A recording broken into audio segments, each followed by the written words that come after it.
धर्म प्रेमी सज्जनों तथा मानव कहलाने वालों, जिसे बनी नव इंसान कहा गया है। इंसान शब्द को अगर हम इस तरीके से भी देखेंगे कि इंसा और ना, अर्थात ऐसा और कोई प्राणी नहीं, इंसा और कोई प्राणी नहीं, ऐसा और कोई प्राणी नहीं, इसे उत्कृष्ट प्राणी बताया है। बताने वाले कौन हैं? कि जिन्होंने इस दुनिया को बनाया, जो इस दुनिया का बनाने वाला है, उन्होंने बताया है।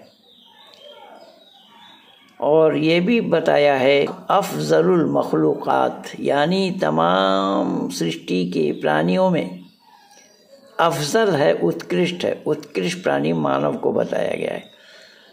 मानव को उत्कृष्ट प्राणी बताने का तात्पर्य यह है कि मानव ही एकमात्र परमात्मा को जान सकता है, परमात्मा का उपासना कर सकता है, परमात्मा के गुणगान गा सकता है, हम्द और सना कर सकता है, तारीफ़ें बयान करता है, सिफ़तें बयान कर सकता है। मानव को छोड़कर किसी अन्य प्राणी को यह सौभाग्य प्राप्त नहीं हुआ, इसलिए इसे अफजलुल मखलूक़ात कहा गया है, उत्कृष्ट प्राणी कहा गया है। लेकिन कहने के लिए तो कह दिया, पर अल्लाह ने इसे नहीं माना। अल्लाह ने पेड़ पौधे, लता वृक्ष, जीव जंतु जितने भी हैं, अल्लाह का कहना है वो सब इबादत करते हैं। इससे ये साफ पता चलता है कि सृष्टि का बनाने वाला अल्लाह नहीं है, और अल्लाह जानते भी नहीं है कि सृष्टि की रचना कैसे होती है, किस प्रकार से किया जाता है, किस प्रकार से होते हैं, उसमें कौन कौन सा प्राणी है जो ईश्वर का उपासना कर सकता है, ईश्वर गुणगान गा सकता है, ये अल्लाह को मालूम नहीं। इसलिए कुरान ईश्वरीय ज्ञान ना होने का बहुत बड़ा प्रमाण है। आज मैं कई प्रमाण इकट्ठा करके आप लोगों के सामने प्रस्तुत करूंगा, आप विचार करते जाना।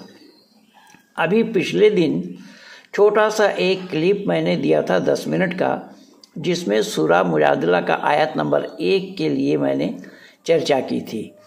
जिस सूरा मुजादिला के आयत नंबर 1 को मैंने आप लोगों के सामने प्रस्तुत किया था, उसमें एक महिला की घटना है, और वो महिला कह रही हैं कि हमारे लिए 4 आयतें उतरी। सूरा मुजादिला की 4 आयतें उतरी हैं, और एक आयत मैंने सुनाया। आज दूसरी आयत मैं आप लोगों के सामने रख रहा हूँ, जिसे आप लोग भी बड़े ध्यान से सुने और इस पर विचार करें कि अल्लज़ीना युज़ाहिरून मिनकुम मिनन निसाइहिम मा हुन्ना उम्मतहिम इन उम्मतहुम इला इली वलदनहुम व इन्नहुम ला यक़ूलूना मुनकरम मिनल क़ौली व ज़ूरन व इन्नल्लाहा लअफ़ूउन गफ़ूर वल्लज़ीना युजाहिरून मिनन निसाइहिम सुम्मा यऊदूना लिमा क़ालू फ़तहरीरु रक़बतिन मिन क़ब्लि अन यतमस्सा ज़ालिकुम तुअज़ून बिही वल्लाहु बिमा तअमलून ख़बीर फ़मन लम यजिदु फ़सियामु शहरैनि मुतातन बिआइनि मिन क़ब्लि अन यतमस्सहुन्ना लम यस्तति' फ़ितअमुन सित्तीना मिस्कीना ज़ालिका लेतुमिनु बिल्लाहि व रसूलिही व तिल्का हुदूदुल्लाहि वलिल काफिरीन अज़ाबुन अलीम। ये 4 आयतें जो हैं, ये एक महिला थी जिसका नाम खबेला था। किसी ने खवेला कहा, किसी ने खौला कहा। और इसमें ये क्या बताया गया है इब्न कसीर में, तो ये प्रमाण मैं आप लोगों के सामने प्रस्तुत कर रहा हूँ। इब्न कसीर हिंदी भाषा जिल्द 6 पेज नंबर 298 299 पारा 28 सूरा 58 मुजादिला आयत 2, 3, 4 का संदर्भ। जिहार, यहाँ शब्द आया है जिहार। जिहार उसको कहा जाता है कि पति पत्नी से ये कहे कि तेरा शरीर का इतना हिस्सा माँ जैसी है, मेरी माँ जैसे है। यानी जिस महिला से मुबाशरत करना, जिमा करना, सोहबत करना हराम है, ऐसे महिला का नाम लिया जाए। तो यहाँ उसी जिहार के वो से जिहार कहा गया है। और इसके अहकाम हजरत खौला बिन्त सलवा फरमाती हैं कि खुदा की कसम, मेरे और मेरे शौहर औस बिन सामित, देखिए उसका नाम खौला और उसके पति का नाम औस बिन साबित के बारे में यह सूरा मुजादला की शुरू की 4 आयतें उतरी। मैं नहीं कह रहा हूँ, ये उसी खौला ने बताई है। मुजादला की शुरू की 4 आयतें उतरी हैं। मैं उनके घर में थी, वह बूढ़े और बड़ी उम्र के थे और खुद अखलाक के भी अच्छे न थे। एक दिन मैंने उनकी किसी बात की खिलाफत किया और उन्हें जवाब दिया, जिस पर ये बड़े नाराज़ हुए और गुस्से में फरमाने लगे, तू मुझ पर मेरी माँ की पीठ की तरह है। पुश्त बोला है, वहाँ शब्द है पुश्त, मैं पहले ही बोल चुका।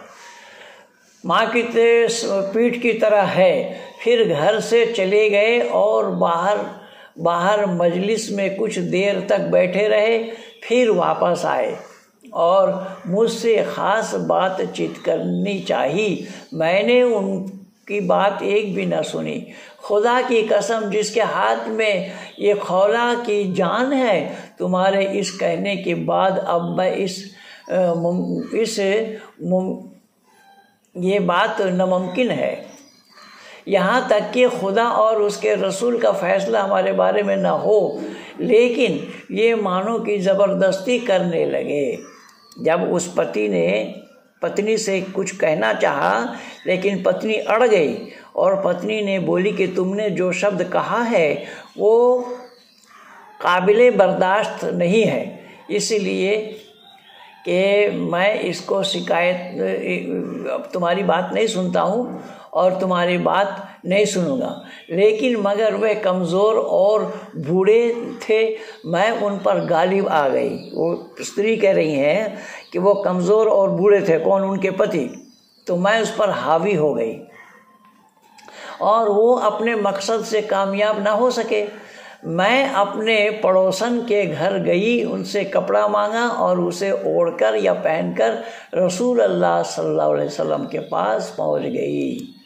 सुनना दुनिया वालों, कान खोलकर, इस वाक़या को भी बयान किया है कि अपनी मुसीबतों और भी अपनी तकलीफ़ें बयान करना शुरू कर दी। कहाँ? हुज़ूर सल्लल्लाहु अलैहि वसल्लम के पास जाकर।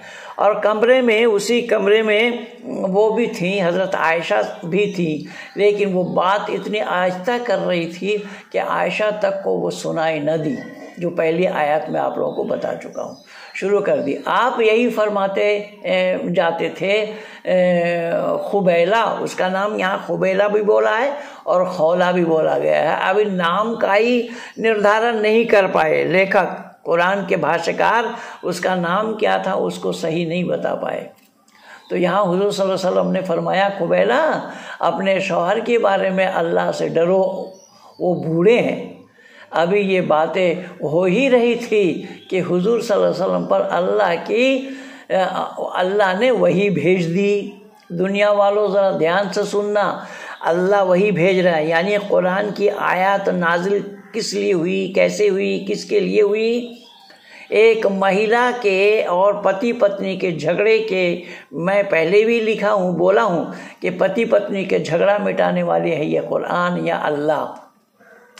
जब वही उतरी यानी जिब्राइल के माध्यम से अल्लाह ने यह आयतें नाजिल फरमाई, यही 1, 2, 3, 4 सूरह मुजादला की आयत है। जब वही उतरी तो आपने फरमाया कि ऐ कुबैला, तेरे और तेरे शौहर के बारे में कुरान करीम में आयतें नाजिल हुई हैं। दुनिया वालों सुनो कुरान क्या है। कुरान कलामुल्लाह नहीं है, इसका प्रमाण यही कुरान सही है, मैं बार बार बताता आया हूँ। फिर आपने इस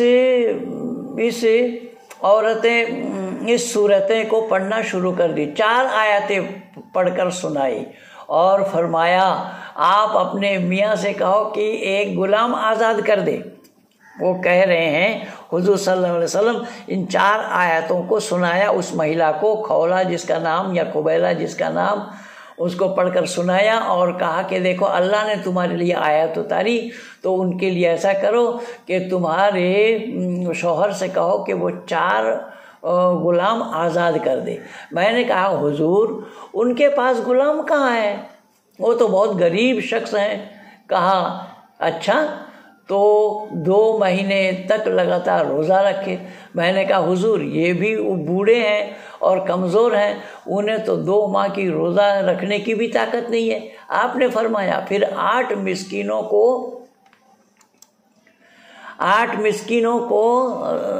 तकरीबन 4 मन पुख्ता खजूरें दे दो। मैंने कहा कि हुजूर उस मिस्कीन के पास वह भी नहीं है। आपने फरमाया अच्छा आधा कर दो, यानी 4 मन ना हो तो 2 मन कर दो। और आपने और अपने शौहर के पास जो तुम्हारा चाचा के लड़के भी हैं उन्हें मोहब्बत, प्यार, खैर ख्वाही, फरमा बरदारी से गुजारा करो।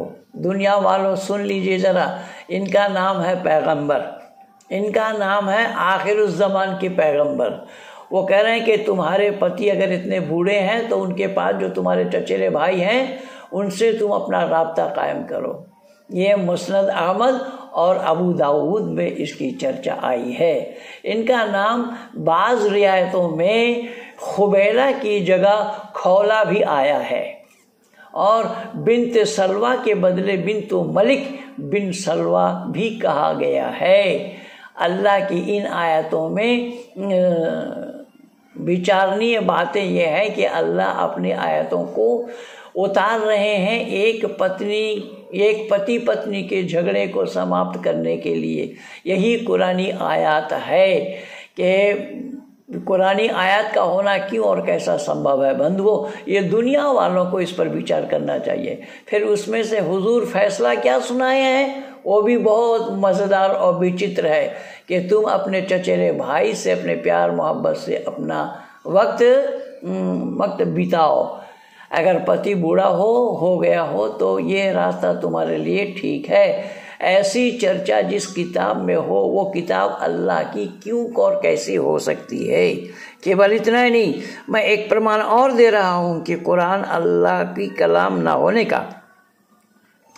अल्लाह ने ये बताया है, इज़ क़ाल अल्लाहु या ईसा इन्नी मुतवफ़्फ़िका व राफ़िउका इलैया मुतहिरुका व जाइलुल लज़ीना तबऊका फ़ौक़ल लज़ीना कफ़रू इला यौमिल क़यामा, कि जब हज़रत ईसा को पकड़ने के लिए लोग चारों तरफ घूम रहे थे, ईसा एक कमरे में जाकर के बंद हो गए। ईसा का एक चेला जो 30 दिरहम के लालच में ईसा का पता बताने के लिए अग्रसर हुए लोगों को लेकर, लोग ईसा को ढूंढने में लगे ही थे। जब चेला ने बताया 30 दिरहम हमें दे दो, ईसा कहाँ बता देंगे, तो उनके साथ लोग चल दिए। ईसा जिस कमरे में बंद थे उस कमरे का छत फाड़ कर अल्लाह ने आसमान पर उठा लिया। बंधुओं, ईश्वरीय ज्ञान या कलामुल्लाह होना कुरान का संभव इसलिए नहीं है कि छत फाड़ करके एक आदमी को आसमान पर उठा लेना क्यों और कैसा संभव हो रहा है, पहली बात। दूसरी बात यह है कि ईसा सशरीर आसमान पर गए, तो सशरीर अगर आसमान पर गए तो उनको रफ़ा हाजत करने की आवश्यकता हुई, ज़रूरत है। इस शरीर में हगने मुतने की, खाने पीने की आवश्यकता है, लेकिन जिस शरीर को आसमान पर उठा लिया गया है, आसमान पर रफ़ा हाजत करने की जगह है क्या? जन्नत में भी नहीं, जन्नत में भी नहीं है रफ़ा हाजत करने के शौचालय बना हुआ नहीं है। तो ईसा को जो उठा लिया गया, और वो ईसा पैगंबर था, अब उस ईसा के लिए बताया जा रहा है कि वो दोबारा आएंगे। तो दोबारा जो आएंगे इमाम मेहदी के रूप में आएंगे या ईसा के रूप में आएंगे।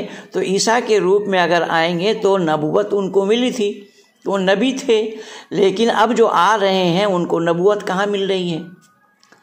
अगर नबूवत नहीं मिली, अगर मेहदी बन कर के आ रहे हैं तो उनके मर्यादा पर कमी आ गई, मर्यादा में कमी आ गई। इस तरीके से व ख़ातमन नबियुन कान अल्लाहु बिकुल्लि शैइन अलीमा, वो यहाँ पर कुरान भी कह रहा है कि नबियों का खात्मा है, हज़रत मोहम्मद साहब के बाद कोई नबी आ नहीं सकता। अब ईसा का वहाँ नबी बन कर के आना भी संभव नहीं है। तो कुरान सवालों के घेरे में है। कुरान के मानने वालों से, उलमाए दीन से मैं पूछता हूँ, विशेषकर मुफ्ती यासिर से, मुफ्ती मसूद से, मुफ्ती हमदर्द से, फजल हमदर्द से, और ये जितने भी पाकिस्तानी मुफ्ती हैं, उन सभी मुफ्तियों के सामने मैंने अपना ये सवाल पेश किया। अगर जवाब है कुरान कलामुल्लाह होने का तो ले आए जवाब, बंदा हाजिर है। और दुनिया वालों के सामने में भी इसका खुलासा करें कि सही अर्थों में ये कुरान कलामुल्लाह क्यों और कैसे है। जब कुरान किसी महिला के लिए, उसके पति पत्नी के झगड़े को मिटाने के लिए अल्लाह आयत उतार दे, तो वो कुरान तो हो सकता है, लेकिन ईश्वरीय ज्ञान नहीं हो सकता, क्योंकि ईश्वरीय ज्ञान की जो कसौटी है, उस कसौटी में कुरान खरा उतरने वाला नहीं है। ईश्वरीय ज्ञान की कसौटी ये है कि किसी प्रकार की किस्सा कहानी की कोई गुंजाइश न हो। ईश्वरीय ज्ञान की कसौटी क्या है कि उसमें किसी का वंशावली न हो, कहीं पति पत्नी के झगड़े की बात न हो, जिसमें इतिहास न हो, जिसमें किस्सा कहानी की गुंजाइश न हो। और कुरान खुद कह रहा है, नहनु नकुस्सु अलैका हसनल क़सस बिमा वहयना इलैका हाज़ल कुरान। ये मनोरम किस्सा बयान कर रहा है कुरान। तो एक दो जगह नहीं, ऐसे अनेक जगह है। तो ईश्वरीय ज्ञान की जो कसौटी है, उस कसौटी में कुरान का, बाइबल का, त्रिपिटक का, जिंदाविस्ता, बिज्जक, गुरु ग्रंथ, ये जितने भी मजहबी किताब हैं, कोई भी मजहबी किताब खरा उतरने वाला नहीं है। अब कुछ मूर्ख और जाहिल लोग ऐसे भी हैं जो ये कह रहे हैं कि खुदा को तुम सर्वशक्तिमान मानते हो, पर तुम्हारा खुदा दूसरा खुदा नहीं बन सकता, ना बना सकते, इसलिए वो सर्वशक्तिमान कैसे? देखो, हमारा परमात्मा सर्वशक्तिमान है, इसीलिए हमारा परमात्मा एक तो है, लेकिन वो अनेक भी है। अब इन अकल के दुश्मनों को ये पता नहीं कि परमात्मा एक ही है, अनेक का होना संभव नहीं है। वेद में सिर्फ इतना आया है, एकम सद्विप्रा बहुधा वदन्ति, परमात्मा एक है। ज्ञानी लोग उसको बहुत से नामों से पुकारते हैं, बहुत से नाम परमात्मा के हैं, परमात्मा के असंख्य नाम है। जब जब जिस कार्य को अंजाम देते हैं तब तब उस नाम से उसको पुकारा जाता है। जब सृष्टि की रचना करते हैं तो ब्रह्मा, जब पानी बरसाते हैं तो इंद्र, जब विचरण करते हैं तो विष्णु, इसी तरीके के परमात्मा का नाम है। लेकिन परमात्मा एक है, पर अकल के दुश्मनों को ये पता ही नहीं है, जिस परमात्मा को अनेक बताते हैं। केवल इतना ही नहीं, जो हिंदू एकजुटता की बात कर रहे हैं, तो मैं लिख करके दिया कि हिंदू ना एकजुट था कभी, न एकजुट होना संभव है। हिंदुओं का एकजुट होना संभव ही नहीं है। जो ये नहाने के लिए, अखाड़ा वाले नहाने के लिए एक दूसरे से विरोध करें, वो कह रहा है मैं पहले नहाऊंगा, वो कह रहा है मैं पहले नहाऊंगा। ये सब इलाहाबाद में हुआ पड़ा है, ये सब आंखों देखा हाल मैं बता रहा हूँ। सिर्फ इतना नहीं, ये बिल्कुल जानते ही नहीं है, मूर्खता की बात है। ये कहते हैं कि जिनकी रही भावना जैसी, प्रभु मूरत देखी तिन तैसी, ये बतला रहे हैं। अब ये कितनी मूर्खतापूर्ण बात देखिए। ये जिनकी जाके रही भावना जैसी, यानी भावना मानव के हैं, मानव जैसी भावना करेगा। प्रभु मूरत देखी तिन तैसी, प्रभु मूरत को वो वैसे ही देखेंगे। तो ये प्रभु होगा या खिलौना होगा जी? किसी की भावना से अगर प्रभु अपने मूरत को बदल दे, वो प्रभु क्यों और कैसे हो सकता है? इन जाहिलों को इतना भी अकल नहीं है, इतना भी पता नहीं है, सच्चाई का ज्ञान इन लोगों को बिल्कुल नहीं है, जो आज अखाड़ा के नाम से ये इस तरीके से वार्तालाप कर रहे हैं, अनर्गल प्रलाप कर रहे हैं, मानवता पर कुठाराघात कर रहे हैं, ईश्वर को ना जानते हैं खुद और ना जानकारी औरों को देना चाहते हैं, और अखाड़ा के नाम से ये सारा करे। अरे छोड़ो इन अखाड़ा को, ये देवी और देवता के नाम में से भी मतभेद है इनके, और ये तो देवी और देवता के नाम से ही लड़ते हैं। बाकी देखो ये हिंदू जितनी देवी देवता हैं उनको मान करके भी इनकी तृप्ति नहीं हो रही है। ये उस मुसलमान को भी अपना देवता मानते हैं जिसको साईं बाबा कहा जाता है, जो इस्लाम से ताल्लुक़ रखता था, उन इस्लाम से ताल्लुक़ रखने वाले को जो मुसलमान है उसी को ही अपना देवता मान रहे हैं और उस पर बेतहाशा चढ़ावा चढ़ा रहे हैं। ये है हिंदू। इसलिए हिंदू शब्द तो वेद, वेदांग, दर्शन, उपनिषद कहीं पर भी नहीं आया है, वैदिक वाङ्मय में नहीं आया है। अरे मर्यादा पुरुषोत्तम राम को आर्य पुत्र कह के संबोधित किया गया ना, हिंदू बोला। जब कोई संस्कार करते कराते हैं वहाँ पर भी संकल्प में यही दोहराया जाता है, ओम तत्सत आ ब्रह्मणो द्वितीय प्रारब्धे वैवः सत्मन्वन्तरे जम्बूद्वीपे भारत खंड आर्य वर्तंतर्गते। वहाँ हिंदू वर्तंतर्गते नहीं है। अगर यही बात थी जो मोहन भागवत जी कह रहे हैं कि हिंदू एकजुटता, हिंदू को एकजुट करना और मेढक को पल्ले में तोड़ना दोनों बराबर है, अगर यही बात थी तो राष्ट्रवादी मुस्लिम संगठन उन्हें क्यों बनाना पड़ा? राष्ट्रवादी मुस्लिम संगठन उन्हें क्यों बनाना पड़ा? और फिर वो ये कह रहे हैं कि कोई कहीं नमाज पढ़ने ना दे तो हम अपनी जगह में नमाज पढ़ने देंगे। तो ये हिंदुओं को तो वर्गलाने का काम इन्हीं हिंदू संगठनों का ही है। ये हिंदू संगठन अगर एक हो जाए, ये हिंदू एक होना संभव नहीं है और ना कभी हुआ है ना कभी होना संभव है। हिंदू के नाम से एक नहीं होगा, क्योंकि हिंदू अगर आप कहेंगे तो आपसे पहले पूछा जाएगा कौन हिंदू, क्योंकि हिंदुओं में ही हिंदू है। कहीं पूजा और पूजनालय के नाम से कोई हिंदू शाकाहारी हो या मांसाहारी, सदाचारी हो या दुराचारी, निर्व्यसनी हो या व्यसनी, ढोंगी हो या पाखंडी, धूर्त हो या चली, राक्षस हो या देवता, सभी अपने को हिंदू कहते। तो हिंदू के माने क्या हुआ? दाल खिचड़ी। पर आर्य कोई कहे कि आप कौन है, कोई कहे आर्य हूँ, आर्य एक नाम ही है जिसको जो गुण कर्म स्वभाव से श्रेष्ठ है। मर्यादा पुरुषोत्तम राम को भी आर्य पुत्र कह के संबोधित किया गया। ये रामायण का सीरियल देख करके भी ये हिंदू की आंखें नहीं खुली। योगेश्वर कृष्ण को भी आर्य पुत्र कहा गया। आर्य के नाम से कहीं द्विमत होना संभव नहीं है, किंतु हिंदू के नाम से द्विमत होना संभव। एक छोटा सा उदाहरण दे रहा हूँ, और उदाहरण ये है कि मर्यादा पुरुषोत्तम राम आर्य थे। 14 वर्ष के लिए विमाता का आदेश का पालन करने के लिए चले गए। भरत गए मनाने के लिए नहीं ला पाए। भरत भी आर्य थे। पादुका को सामने रखा कि अधिकार मेरा नहीं है, बड़े भाई का है। ये है आर्य। और अनार्य, औरंगजेब ने अपने बड़े भाई दारा शिकोह को कत्ल किया, बाप को भी बंदी बनाया। अगर वो आर्य होते ये काम ना होता। तो राजगद्दी के लिए ये सब लड़ाई लड़ रहे हैं।